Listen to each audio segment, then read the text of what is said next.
right, so good afternoon, everyone, and thank you for joining us today for our 13th edition of the Professional and Academic Development Series, PATS.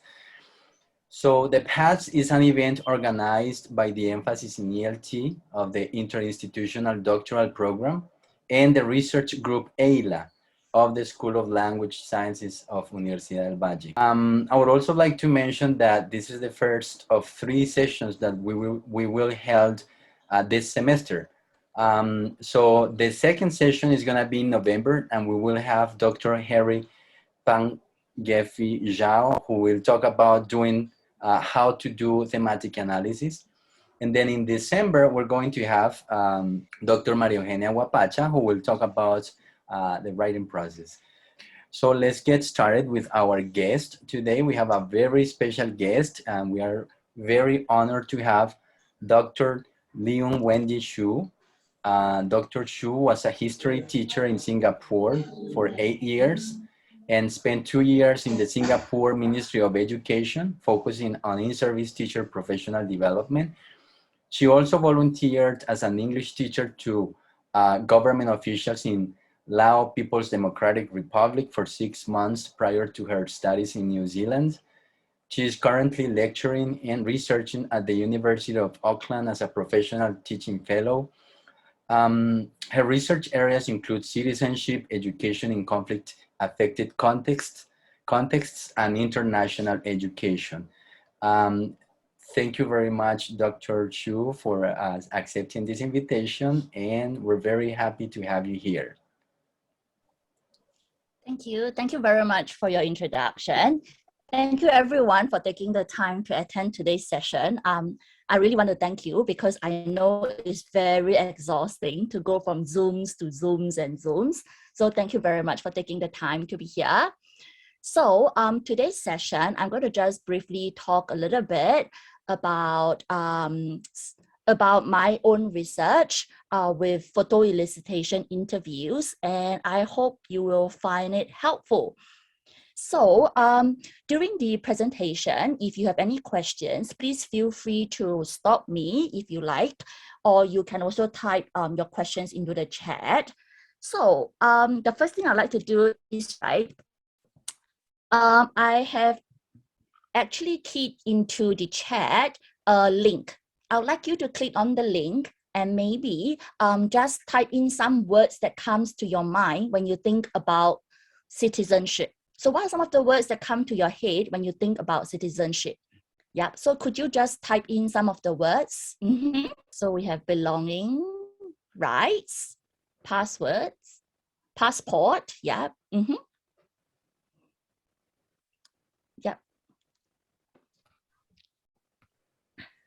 Okay, I'll just wait for 1 more minute to see whether there's any more new words.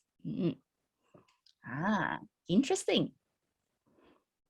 All right, interesting. Thank you very much for your contribution. I'd like you to think about all these words that you see here, okay? Think about all these words that you see here, okay? So I'm going to go back to the slides now. We will come back to the word cloud later on, okay?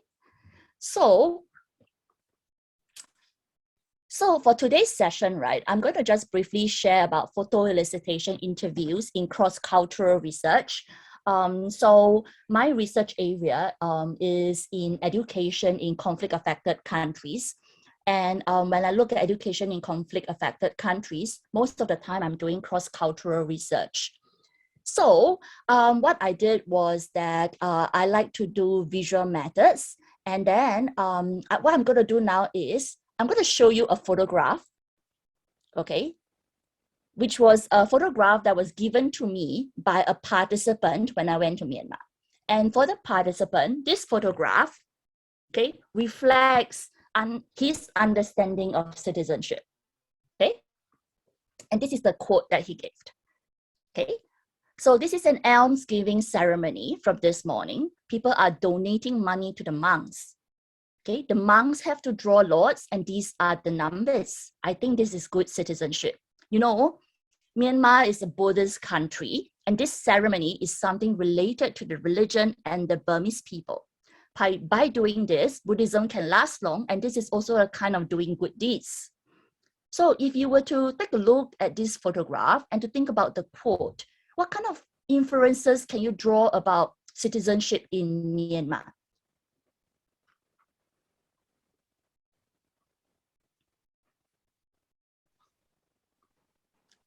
Is it related to any of the things that you were talking about just now when you talk about rights, membership, okay, duties?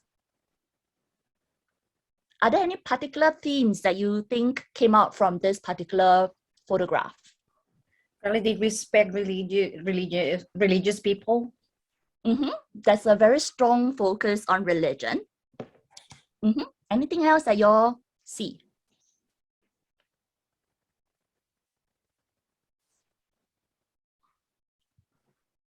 Okay.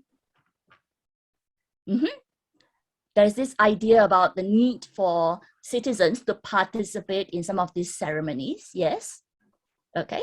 So you realize that it's quite interesting because when through the photographs, we can actually learn a lot about the culture of a different country. So the purpose of today's presentation is actually to share some of my experiences with the use of photo-elicitation interviews, okay? And to encourage you to think about what it might add to your own research. Now, visual methods have become increasingly popular in recent years because it is said to have some participatory potential and is of course easy to take photos these days, right? Because you can do that with your handphones, okay? Or your mobile phones. Now, a lot of the researchers who actually use photo-elicitation interviews trace the pioneer of this particular technique to an anthropologist. Now, when Cornelia first started using photographs in his research, he actually did a little experiment. So he tried to look at the properties and the methods by which photographs can support social science research. So what he did was that he interviewed some farmers using only verbal interviews, words, and the other two using photographs, which was similar to what I did with you just now, right? Because I asked you to think about what does citizenship mean to you? And I asked you to come up with some of the words related to it. After which I showed you some of the photographs that the people that I interviewed in Myanmar have taken and what they think about citizenship. Okay. And when we think about photo-elicitation interviews, okay, it is basically just an interview context where you use photographs as a stimulus for questioning. Okay, so there are many different names for it. Some people call it photo voice, some people call it photo interviewing. Okay, so there are many different types of names that they use for it. And it can be used to study a variety of areas depending on the kind of paradigms you adopt. Okay, so I'm going to now briefly talk a little bit about my work in Myanmar. So my PhD thesis actually looked at youth citizenship in Myanmar.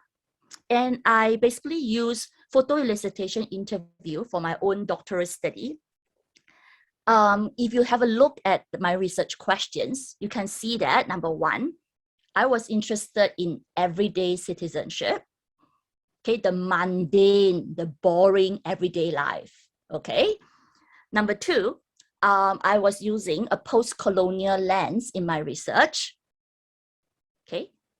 Number three, I was interested in social locations of citizens, which means their identities, their ethnicity, their gender, okay, their social class. How does that influence their belonging and their citizenship?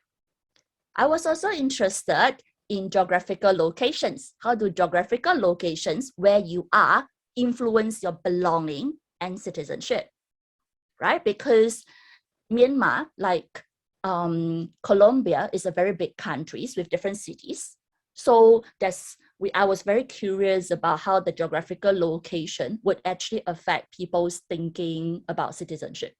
Now, Singapore is a very different context. So as you know, I come from Singapore. Singapore is a city-state. Okay, so the country is a city. Okay, and it's a very, very small place. Okay, so we don't have that kind of differentiation. So why did I choose to adopt photo elicitation interview in my own research? I was interested in photo elicitation interview because of power relations. I wanted to balance that power relations. Okay, for number one, because I am much older than my participant. In Asian countries, a lot of the hierarchies come from age. If they see me as very senior, they respect me. Okay, so there is some degree of power relations that's involved.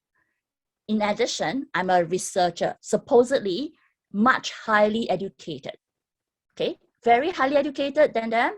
Okay, and there is this degree of power that comes into my relationship with the participant. And I was concerned about imposing some of my thinking on them. Number two, it serves as a language bridge, right? In this particular cross-cultural research,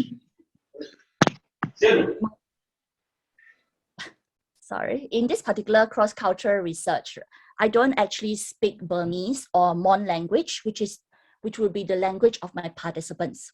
So I only speak English and Mandarin, but my participants, some of them can speak English, some don't. Okay. So then I was thinking I probably need something to stimulate some sort of conversation. I don't know what is your experience with Asians, but Asians in general are quite reserved. We basically don't talk a lot unless we know the person very well. So I wanted you to use photographs to stimulate conversation and to bridge that differences in language. Number three is that it serves as a guided conversation, okay? Because it helped me decide what to ask, and by looking at the photographs that they generate, it helped me to actually demonstrate my interest in their lives and their worldviews, okay? So it helps to guide the conversations that we have about citizenship, okay? And my last point, why is it that I chose photo elicitation interview, is because I see it as a very participatory and collaborative methodology. So when I was doing my study in Myanmar, I had local research assistants who could speak English as well as the local languages. Okay, and basically whenever I do an interview, it was like a conversation between the three of us. Okay, and the local research assistant are also young people over there. So they are very, very young. Maybe like some of them are just 19 years old, some of them are 20 years old, and they would help me engage in the conversation with my participants. At times, they would interact with the participants and then share with me the thinking of the participants. Okay, so in a way, I guess this particular research then becomes very collaborative and participatory. So how did I use photo elicitation interview? So what I did was I actually have the participants keep a photo journal, okay, of their daily life for a week. So I wanted them to take photographs that are related to some of these themes, like good citizenship, meaning of being Myanmar, what does it mean to be Myanmar, okay, self-introduction, because I wanted to know a little bit more about them, okay. I also asked the participant to actually use their mobile phones for photo journaling. So in some other cases, people tend to give out disposable cameras, but I didn't have the budget to do so, okay? And also because the local participants, a lot of them have handphones, okay, or mobile phones. So that was useful, okay? And then I basically use these participant-created photographs to guide the entire conversation. Now, if you take a look at the instructions I gave for the photo journals, you will notice that I gave specific instructions about the number of photographs to be taken, right? Because you don't want to be overwhelmed by 200 photographs, which means your interviews will go on forever. So that will be one problem. And I also deliberately told them to avoid taking photographs of people for confidentiality reasons because of ethics concerns, okay? Now, the thing is this, okay? They are all young people, okay? And when they get very happy taking photographs, they don't always remember the instructions, okay? So the instructions would be, one of the instructions is to take a photograph and to write a short caption. I can tell you, of my 20 participants, only one wrote caption. None of them, most of them didn't follow the instructions. So that's something you need to be prepared for, okay? But that also means that when you do photo elicitation interview, you cannot have a long gap between the time when they take the photographs and the time in which you interview them. If the gap is too long, they cannot remember why they took the photograph. Okay, so that's important. Another point that I wanted to tell you is that I use semi-structured photo elicitation interviews. So this is an example of some of the questions I used to ask them. So you will notice that I would tell them to use the photographs to tell me what they think a good citizen does or should do. Okay, so a lot of the questions revolve around the photographs. Okay, and sometimes I would use the photographs to ask them, like, how does these photographs reflect the ideas of good citizenship? Okay. Now, the reason why I chose semi-structured photo elicitation interviews is because comparison is a very major part of my project. I wanted to compare the responses of the participants and see, remember, my research question was whether geographical locations or their social locations affected, okay, their thinking about citizenship, okay? Okay, I'm going to show you some photographs that I received related to citizenship, as well as some of the quotes or some of what they said. So this is a photograph of trash, basically. If you can see all this little here, okay?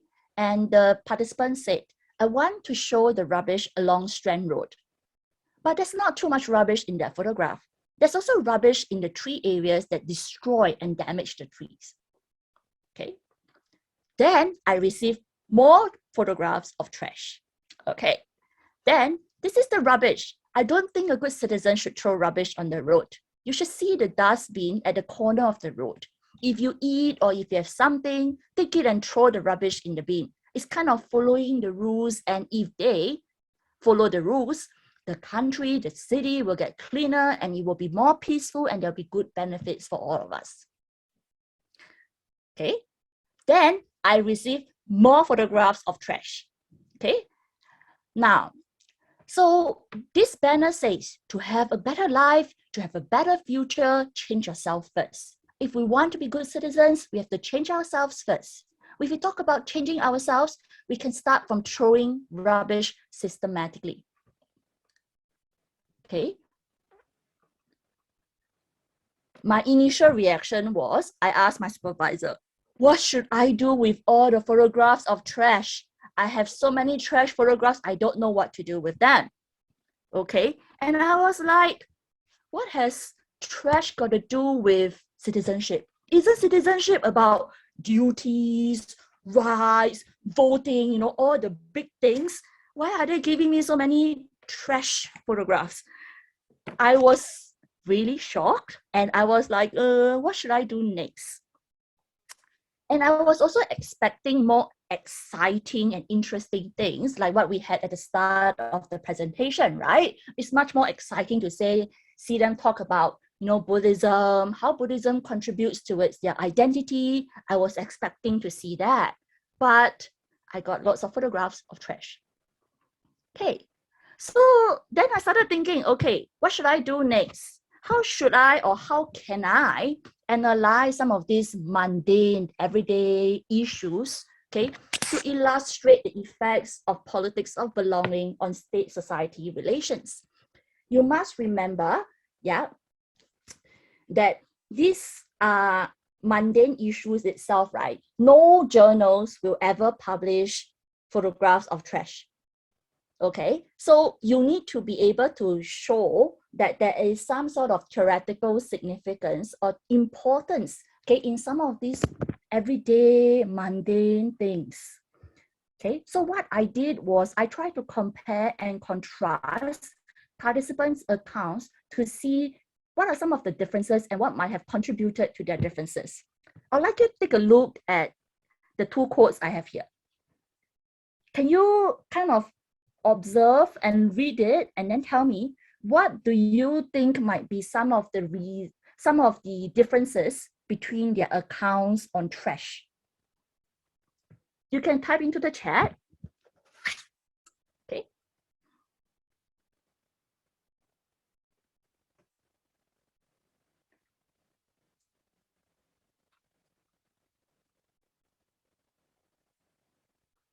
So my participants in Molamai said, the government are not fit to lead. I think because they are not ready or they do not have full capacity. Whenever they do something, there are always some problems. Like the dustbins along Strand Road. It's a good idea to have recycling bins, but the government don't have a good plan on which dustbins are to be used for recycling, okay, which are for useless trash. They only show green bins and the yellow bins. When I go there, I don't know which one is for recycling, which one is for trash. The idea is good, but the action is a little bit bad. My participants in Yangon, a different city, said, Myanmar people are generous, but their ethics are not always good. Like they throw trash on the streets. Good citizens have to do everything that might benefit the country. The action might be very small, but he should do it. For example, if he sees a small piece of rubbish, if he picks it up, that is the job of a good citizen. So I have to play with the data, right? So I have to try to look at some of the differences between them. What can I analyze from that? So what do you all think are some of the differences? Can you see some patterns in this particular snippet? A little. Go ahead, Carlos, go ahead. Okay. Well, I think the one from Melon Wine, it's he thinks of citizenship as something related to the government and what the politics do, while the one in Yangon, I'm sorry about the pronunciation, it looks at it as something more related to everyday actions of the people, right? Okay. Thank you, Carlos. Thank you. Anyone else would like to have a try? Well, I think that, well, for the first participant, he or she might think that citizenship should be fostered by the government. And for the other participant, citizenship should be developed from the own person. Yeah. That's what I can read. So each person has to develop her own citizenship, while the other participant thinks that it must be fostered by the government. Thank you, Maria. So all of them are right. Yeah. Somebody else?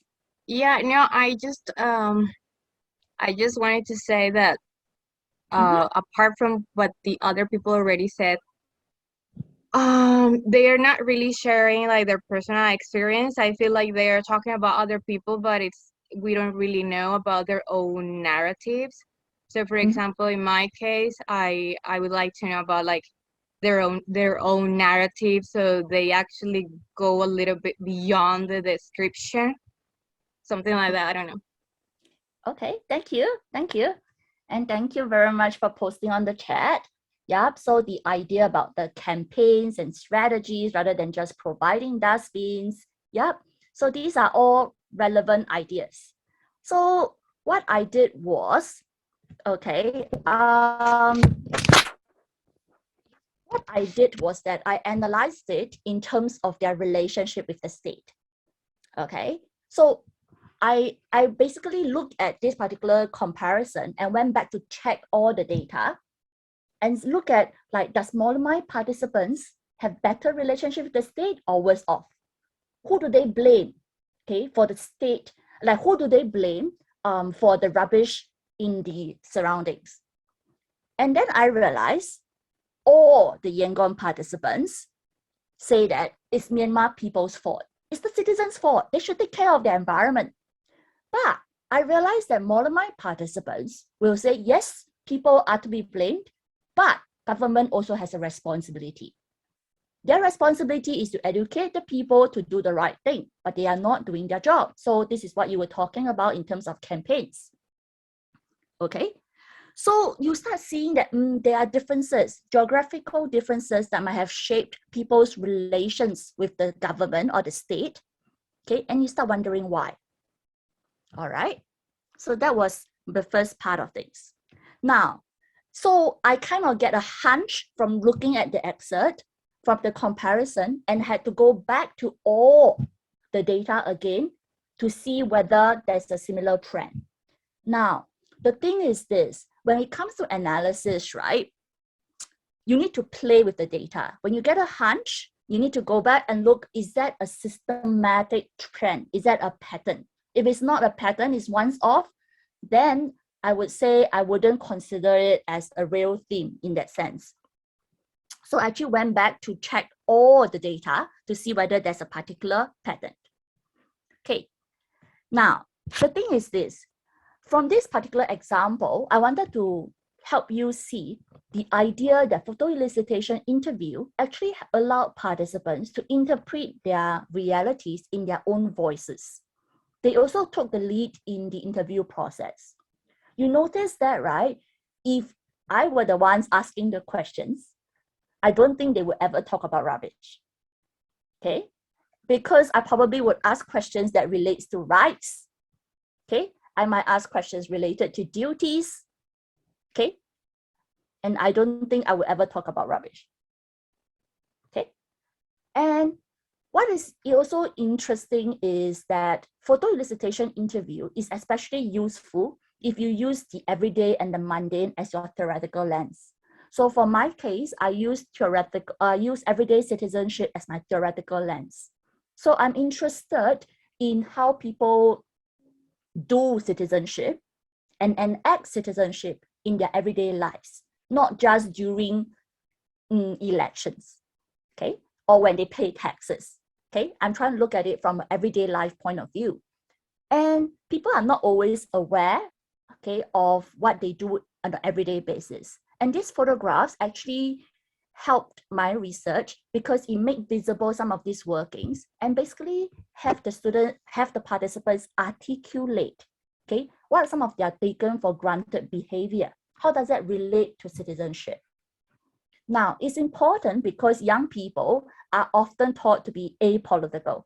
Very few people think of young people as being political, okay? They think that politics are for the older folks. Young people are always citizens in the making. That's why you have citizenship education. You train them to become citizens. The assumption is that young people are not real citizens. Okay, but then from this particular interview, we can see that they are actually thinking quite politically from a different kind of perspective, I would say. And what I also wanted to share with you is data analysis is both an art and a science, okay? So it requires some degree of creative imagining of the particular data, okay? Now, so the next part here is I would like to invite you to look at these photographs, okay? This is a ethnographic case study. So what I did was, when I was in Myanmar, I actually went around the place that I did my research on, and I actually took photographs of things that I thought would capture my attention. I have absolutely no clue whether they will be useful later on or not. Okay, I just took photographs of what I thought was interesting. Okay, then I basically scanned through the photographs that my participants gave and try to look at whether there's any patterns that I see. Now, I would like you to take a look at these 3 photographs. Any patterns that you kind of sense or see?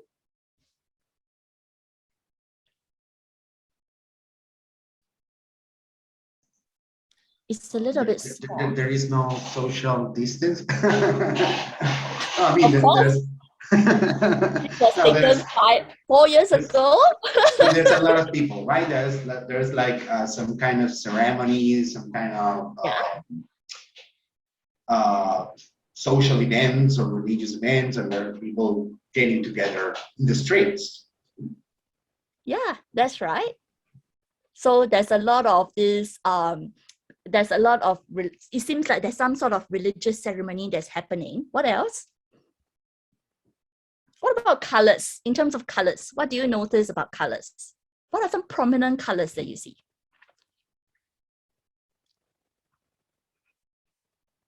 Red, orange, and white. Yeah. Okay. Now, one thing you must take note of is, right, Myanmar is a very symbolic society. A lot of things have symbolism. Okay. So when you go there, you basically, by what they wear, the color of their dressing, you can tell which ethnicity they are from. Okay. So that's how it is. And if you notice this particular, there's a symbol on this, it's called the Hongsa. Okay, that's on the signboard here. It's like a little bird, like a peacock kind of thing, but it's not really a peacock. Okay, it's very symbolic. Okay, and you will see it over here again on the 72nd Mon National Day celebration. You see that little golden bird that's on the signboard. So if you go to Molamai, you will see this golden bird everywhere. You will also see that a lot of people like to dress in white and red. Okay. Now, I'd like you to have a look now. This is from Yangon. Okay, so have a look. And what do you notice? I'm not sure whether you are familiar with the politics of Myanmar, which will be quite hard, I guess, because Latin America is quite far away from Southeast Asia. But you will see Aung San Suu Kyi over here. Under the, you see this picture of Aung San Suu Kyi under the word home. On the calendar, the tiny calendar here, you also see Aung San Suu Kyi. Okay. So that means that these participants respected this president.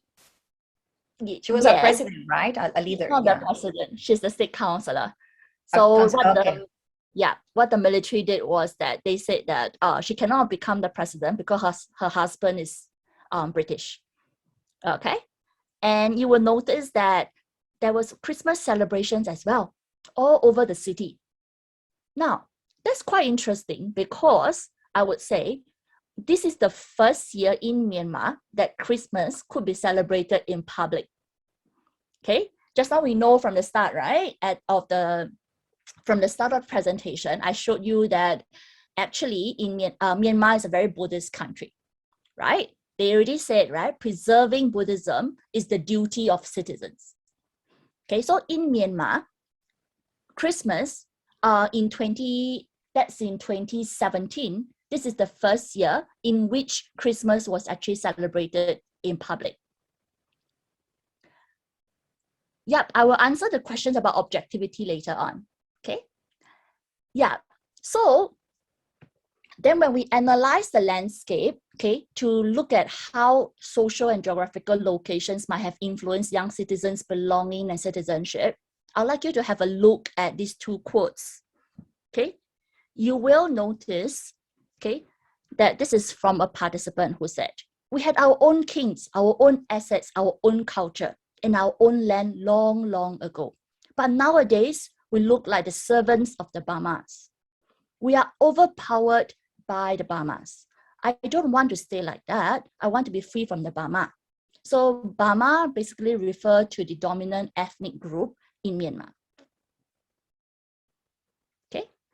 The other one would be from Yangon. "I am proud of everything in Myanmar. I have to tell you one thing. Being Myanmar is kind of good because we have Christians, Buddhists, Muslims, and Hindus. Maybe a few atheist groups. We live together. There's no argument, as I know. In the Rohingya case, okay, the international people will see us as bad people or a bad country because, international media are referring to us like we are not good. They should come and see or learn closely about the case, make further judgment." Okay, so if you think about what is said, can you try to link it to the photographs? Okay, now, this statement here, we had our own kings, our own assets, our own culture. Okay, it's actually linked to the photographs that we see over here. Right? If you notice, their everyday landscape communicates this idea that they are a very unique group of citizens. Okay, and then this particular Yangon photographs communicate the idea of a national, right? It communicates this idea, we celebrate Christmas in public, right? So that means we celebrate all different religions. We are a very welcoming country.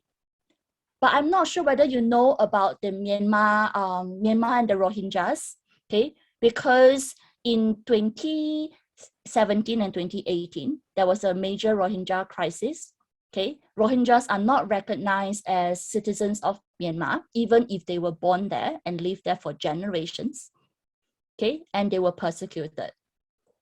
So at that point in time, that was also the first year that Christmas, okay, became celebrated in public. And that was the year when the Pope actually went to Myanmar, okay, and actually visited Myanmar and gave a speech there.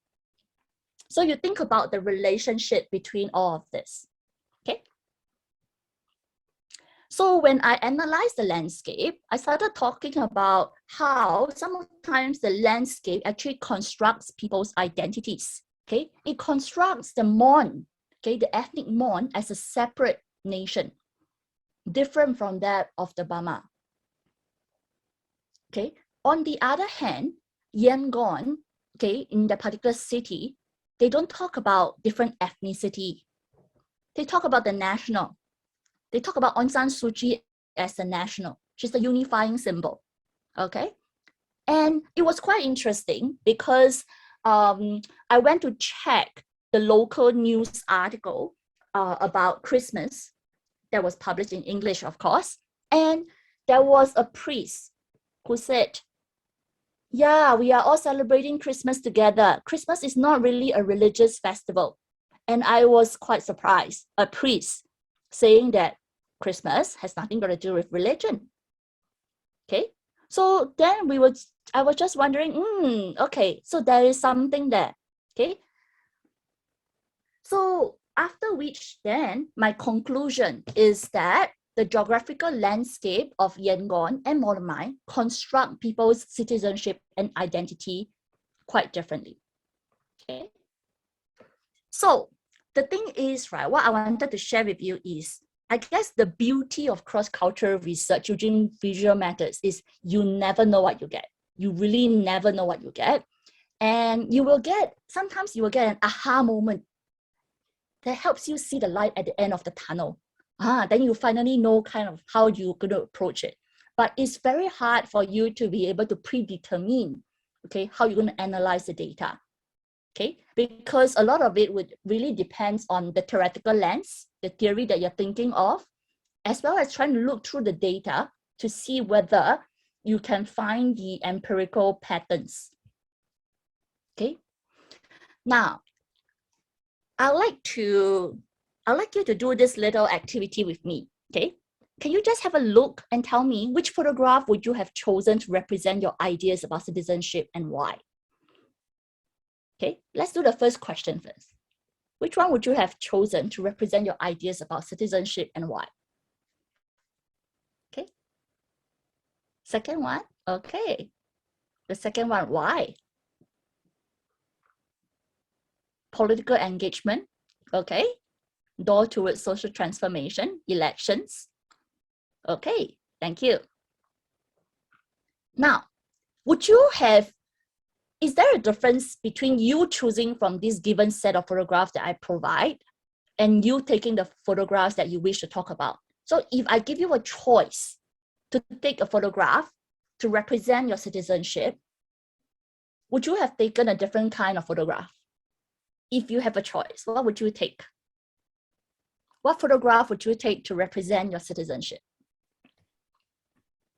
Well, if you ask me to choose first, well, I would choose the one about people protesting. So because we are together protesting for our rights, we're standing together for our rights.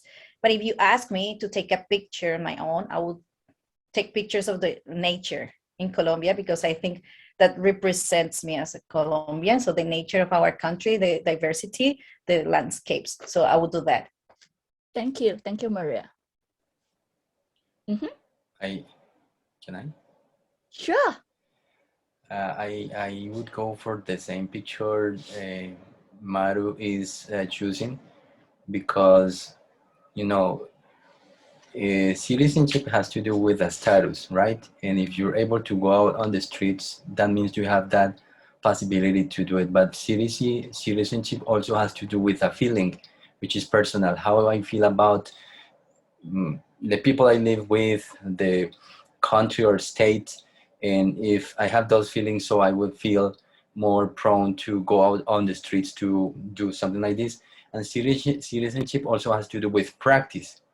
You know, me Mm, exercising, or as you say, enacting the feelings and the status that I have.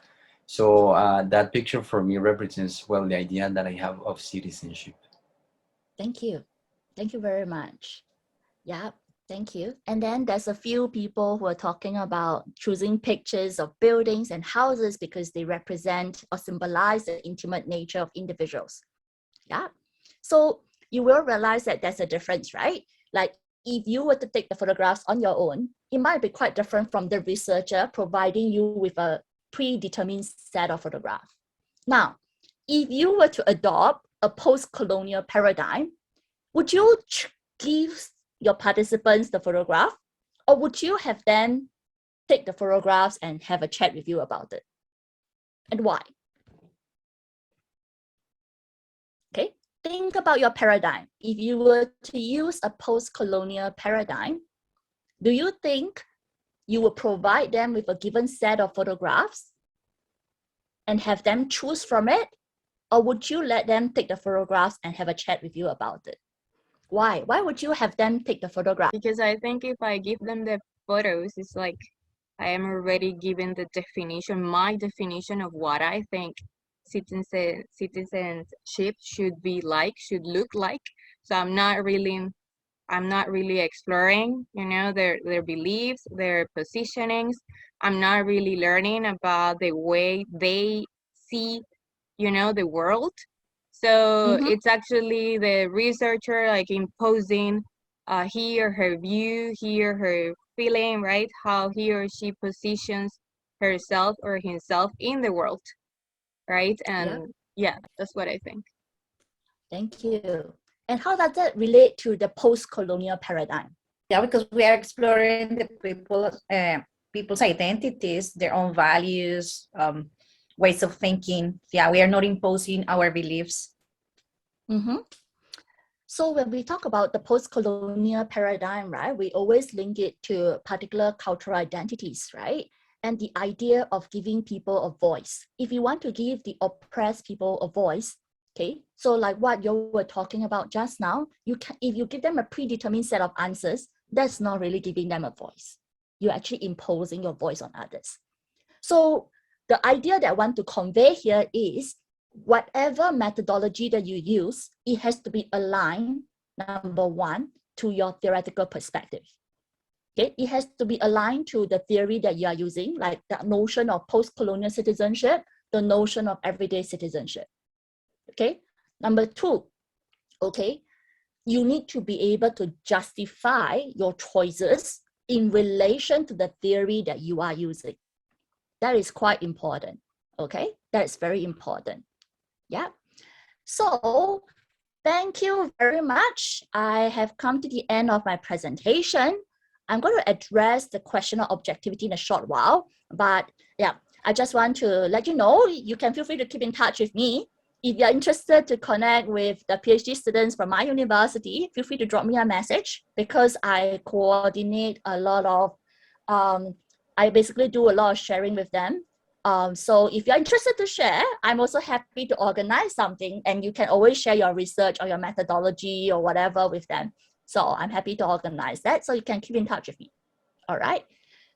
Now, I just thought I want to address the question of objectivity. I want to ask a very simple question. Now, you must remember this particular research is about belonging and citizenship. The question is your identity an objective one? Yeah. And the thing is that when we are looking at, especially for this kind of qualitative ethnographic kind of case study kind of research, typically for this particular study is actually theoretically driven. So what I am doing here is that I'm trying to look at how to use the theory and to think about, to explain how people think about their identities. Okay, so for me, it's a theoretically driven study. It's not an empirical study whereby you derive a theory from it. So there is a difference, and therefore the approach that you take in terms of your analysis will be quite different. Yeah. Yep, thank you very much. If you have any questions, please feel free to ask your questions. Thank you very much, Dr. Choo. We then open the floor for questions. Alexander? Yeah, thank you, Dr. Shu, for your presentation. And more than a question, is a comment of I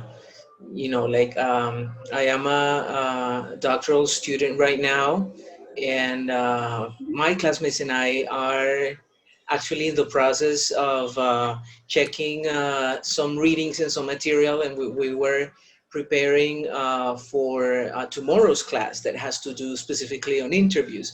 So your talk comes in pretty handy to the topic we will be discussing tomorrow. And one of the readings introduced the field of researching sensible topics, and so basically the authors were encouraging researchers, novice researchers above all, to go very creative in how we conduct those interviews, and to maybe think out of the box of the typical interview where there is a question and where like oral answers are expected. And so this is exactly what we see here, like by eliciting information and by letting your participants to take pictures from their point of view. It's something really encouraging, it's something really nice to see how this is also very respectful of the participants' point of view. And how this, it's very mindful of who they are, of what they want to say, how they want to say it, what is it that they want to show us, what is it that, what's the kind of reality that maybe they want to convey that they might not be able to say with words, And so, yeah, this makes me think of, I've also been reading about ethical considerations and research and stuff. And what I have seen is that ethics and research is so much focused on the data, but not so much on the participants. And then by having this type of methodologies for eliciting information, we are also being very ethical and being respectful of the participants and the human beings, which are like the most important source of our information. So this is a great example that that definitely we will be discussing tomorrow. So thank you so much. Thank you very much. I'm glad it's helpful. Yeah, I mean, for me, right, I think one thing I really learned from this experience is that especially when you are interviewing people who may not be very eloquent, or this would be a very useful method. Now, I think a lot of Colombians tend to be very vocal, but it's quite different with Asians. So if you want to get Asians to say something, it's actually quite hard. Which is why Maria would know, because I would tell her that, when I get people to answer questions during tutorials, it's really, really hard, okay? So the thing is that when we use photographs, we can express interest in their lives, ask them very relaxing questions like, oh, why do you do this? And it's not so formal, I think, and it makes people relax a little bit more. So I think that's quite helpful, and I hope you would try it out and see what you get. Yeah. Thank you. Thank you. Yeah. We have two more hands up, and one is Jimena and then Maru. Yeah, I have a question. Like the other day, I saw a photo exhibition. It was not like research or nothing related to education or languages or anything like that. And then I found interesting that this photo, like there were a lot of photos and then they were like telling a story. But in the story, you know, some of the photos included not just the description of the person that took the photo, but also the voice. Some of the voice of the person, the people that were photographed, right? So now that I was looking at your presentation, like the first, I came late, but the first, that example about the government, right, and the comparison that you were they were trying to make there. I was thinking like, do you think it's useful like in our field or in research, right? If you have your students or your participants taking those photographs and they are not including themselves in the narrative or in the description of the photo, do you think it would be actually like useful to try to include that other voice of that people, or no, or maybe it doesn't really fit our field, you know, it's more just like for other types of photos or works. I don't know. I don't know if you understand my question. I think, thank you for your question. I think it really depends on what you get ethical approval for. Okay, so it really depends because say I am in New Zealand. New Zealand is very strict about the idea of confidentiality and anonymity. So it's going to be very hard to get approval to reveal the faces of participants if you were to do like a photo essay kind of thing. But say you were doing it for a different kind of research, you can actually justify it. So for example, we actually have an office mate, so Maria and I, we have a friend who actually does research on brain donation. So she actually interviewed participants about their decisions to donate the brains of their relatives or to like their kins, rather not relatives but more like families, or the people who chose to donate their brains after they die, right? So the thing is that for her, that she wanted to, her justification for making the names open public is because she wants to go get away from this idea. She wanted to humanize the brain and humanize the person. So depending on how you justify your research, it is possible that you use photo essays that both represent the participants as well as their voices. But it really depends, right? And for my case, right, I don't really think that not having the participants in the photographs necessarily means they have no voice. Yeah, I think it's just different ways of presenting it and what kind of voice you want to hear, because they were using the photographs to talk about and to give their voice. So there are two ways of looking at it, whether you want to see the voice in the photograph itself or not, I think, if I understand your question correctly. Yeah, thank you very much. Thank you. Maru? Okay, thank you, Wendy, for sharing all this new information with all of us. Well, we really appreciate it.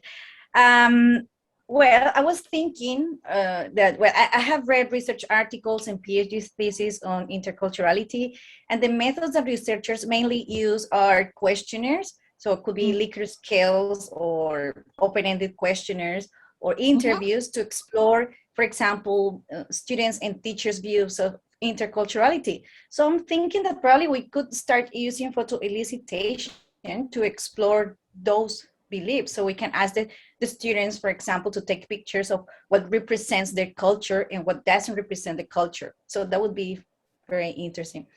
Yeah, just to change like the method to collect that information. And something else, well, this is like more procedural, Wendy. So what criteria do you have to select the photographs? So when you receive so many photographs, so do you choose so which ones do you discard or keep, and why? So how do you do that process of selection? So, you know. I don't think there is Yeah, I don't think there's a, how do I say? I don't think there's a very, like, when I don't think I discarded the photographs. So we were just looking through it, like we basically do similar, like a thematic kind of analysis to look at whether there's some common trends. So for example, I told you, I received so many photographs of rubbish that I cannot take it out of the project, right? There must be some sort of significance or some sort of ways to think about the rubbish. So then looking at so many photographs of the rubbish, I went to the text itself to look at what do they talk about. So if you notice, right, the analysis that I have here, the photographs are not analyzed separately from the speech. Okay, so in some cases for visual methodology, some of them they would analyze the photograph independently of the interviews. But for my case, I basically look at them together. Yeah, so depending on the selection of the photographs depends on the interview itself, okay, and what things comes through from the interviews. And also because depending on the theory, I will go back then to the photographs to see whether they tell a similar story. So the way it is done is quite different from a language research, whereby you are trying to look at it at objective data. And you see it as, how do I say, like for a language research, right? I think when you look at sometimes the study itself, you tend to look at it from a very more literal perspective. Like students say, I have difficulty with A, I have difficulty with B, and I have difficulty with C. And you classify it into A, B, and C. But when I did this particular study, okay, so I would come up with a particular hypothesis, right? Because it surrounds state-society relations, or I say language, okay? If I were to do language research, I might say, okay, is there a trend? I am not, how do I say, I'm not going to look at, I'm not going to classify it in terms of challenge A, B, and C, but what I would do is to look at, okay, which are the groups of students that tend to look at A? Are they of a particular identity? When they talk about the challenge A, how do they say it? What do they say? So I'm more interested in the way I look at the data would be different from looking at it as pure information and facts. Yeah, so I think that would be how I would explain this. And I would then go back to the theory, like say, I look at one of them tend to be more focused on individual, the other one tend to be more focused on government. Do I see a similar trend in all the data, depending on how I cut the data? Yeah, so I would explore some of these things. Yeah. And I thought I want to, sorry. Right. Yeah, sorry. I just wanted to respond also to what Maria mentioned just now about views of interculturality. Yeah, because I also did my student rather, did a study on intercultural friendships in New Zealand. And she realized that in New Zealand, right, domestic students see intercultural friendships as friendships between different ethnic groups in their countries.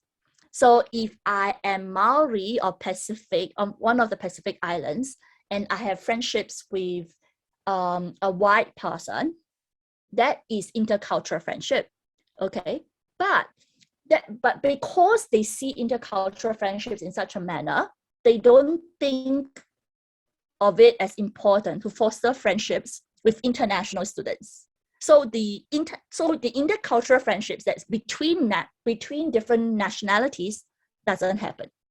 Do I make sense here? Yeah, so I think it'll be interesting if you were to explore having people take photographs of their views of intercultural friendships, because you might see that the photographs that they take are all maybe local people from different ethnicities and cultures, or whether some of the photographs that they take would be like purely like interactions between local people and internationals. I think there's a difference in terms of that.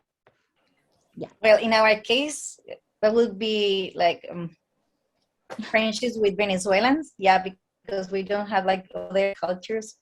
Or well, probably people would have friends from Argentina. Yeah, but probably there are more Venezuelans in our country. Yeah, but that would be very interesting to explore. A good topic to explore. Thank you, Wendy, for the idea. Okay. Okay, just a quick question that I had, Wendy. I've noticed that Asia or Asian academia tends to be more quantitatively oriented that rather than qualitative. How did you navigate concepts such as triangulation of data and because obviously you just gave us like a taste of the research, right? But did you do several interviews, as so to say, that I triangulated because I have different sets of data from the same participants, or did you analyze the pictures and then you triangulated that with what they said? How did you go around that? So thank you. In terms of triangulation, right? If you recall, I mentioned also I used some of the local newspapers.